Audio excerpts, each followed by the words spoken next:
Saya sekarang mau sharing kecerdasan keuangan dalam waktu 6 menit. Saya mulai.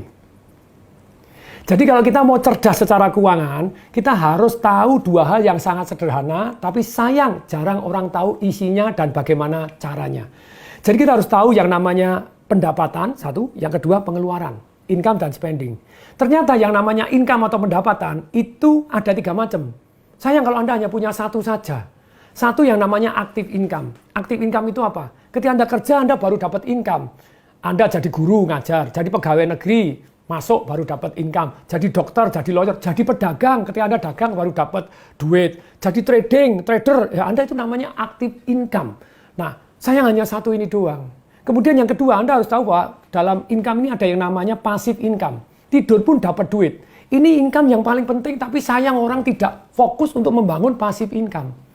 Kemudian yang ketiga yang namanya capital gain atau portfolio income. Kenaikan dari harta kita. Rumah kita beli misalnya 200 juta. Dalam 10 tahun, jadi naik jadi 1 miliar. Ditidurin pun naik loh 800 juta. Tapi sayang orang kan cuma punya satu yang namanya ini. Saham, emas atau apapun yang capital gain itu yang namanya portfolio income Anda. Yang kedua passive income tadi. Passive income tuh harus ada 3 ini loh, ada 3 jenis. Banyak orang nggak tahu dan nggak punya. Yang namun satu adalah paper asset. Obligasi, deposito, royalti, saham yang menerima dividen, jadi unit link Anda. Tapi sekali lagi, ini adalah paper asset. Yang kedua, jenis dari passive income adalah properti yang Anda sewakan dan Anda bagi hasilkan. Yang ketiga, itu adalah bisnis yang jalan tanpa Anda.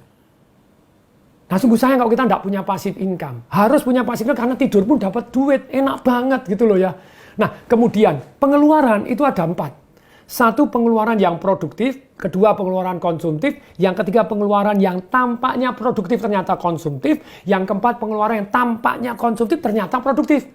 Pengeluaran apa yang produktif? Semua pengeluaran Anda. Nambah karyawan, nambah mesin, kemudian beli properti disewakan, semua pengeluaran untuk ini. Semua pengeluaran yang meningkatkan aktif, pasif, dan portfolio income Anda, itu adalah pengeluaran yang produktif.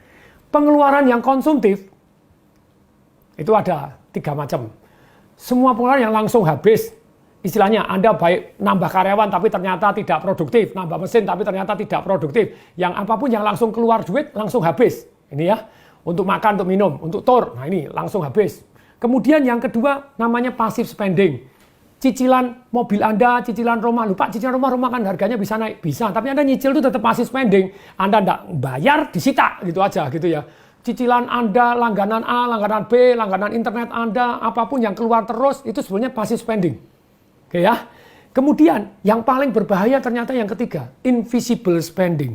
Membuat Anda kere tanpa Anda tahu. Apa itu nomor 1 yang paling berbahaya? Silakan tebak. Inflasi. Tanpa sadar daya beli Anda, duit Anda tidak laku lagi gitu ya. Ya laku tapi kurang begitu. Nah, kemudian berikutnya, apalagi yang termasuk yang namanya invisible spending? Handphone Anda yang Anda pegang, komputer Anda, terus kemudian mobil Anda. Saya pernah belikan orang tua saya Mercy S-Class begitu ya, tapi orangnya tidak mau. Terus kemudian mama saya minta Alphard, ya saya ganti Alphard. Mercy S-Class beli 1,8 miliar. 7 tahun kemudian jual tinggal 350 juta. Anda beli mobil, buka pertama sekali hilang 200 juta. Besok buka sekali hilang 10 juta, hilang 20 juta, setiap dibuka hilang berpuluh-puluh juta. Itu namanya invisible spending. Tapi begitu banyaknya orang hari ini tidak cerdas, kepengen tampak kaya, beli motor, beli mobil, harganya hilang terus. Kere tanpa berasa. Mohon maaf kalau pakai kata-kata keras gitu ya. Mohon maaf supaya insaf, saya seringkali menggunakan kata keras, sekali lagi mohon maaf. Kemudian berikutnya nih, jadi pengeluaran yang tadi konsumtif sudah. Sekarang yang tampaknya produktif ternyata konsumtif. Tadi ada satu orang, Pak Tung enak aja punya duit banyak bisa nabung. Saya ini gaji cuma 3,5 juta. Nyicil motor 1,5 juta. Saya tanya, kamu nyicil motor apa? Harganya berapa? 35.500.000 waktu itu. Oke, DP-nya berapa? 9,5 juta. Cicilannya berapa? 1,6 Pak tepatnya, 1,6 juta Pak. Terus nyicilnya berapa? 32 bulan. Saya hitung, berarti kamu total duit keluar 60 jutaan, sekian. Betul Pak? Kalau 3 tahun, 12 juta, saya set 12 juta. Berarti kamu dalam 3 tahun, kamu hilang yang namanya uang kamu 48 juta sendiri. Lupa, tapi kan saya perlu kendaraan. Kok perlu beli tahun 2000 loh, 2 juta doang. Lupa, tapi kan gampang rusak. Ya rusak kan bayar cuma 150 ribu, 200 ribu. Jadi sebetulnya banyak orang itu tidak perlu, cuma kepingin. Jadi please deh, kalau Anda ini yang namanya seolah-olah, aduh, kelihatannya produktif untuk kerja, padahal Anda tidak perlu itu. Anda harus membedakan. Berikutnya yang keempat, yang namanya pengeluaran kelihatannya konsumtif ternyata produktif. Satu, pengeluaran untuk belajar. Yang kedua, pengeluaran untuk bergaul dengan orang-orang yang jauh lebih sukses dibanding kita.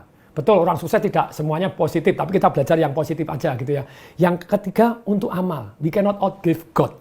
Perhatikan saya. Banyak orang itu kebanyakan gaya. Padahal gaya itu sebanding lurus dengan tekanan.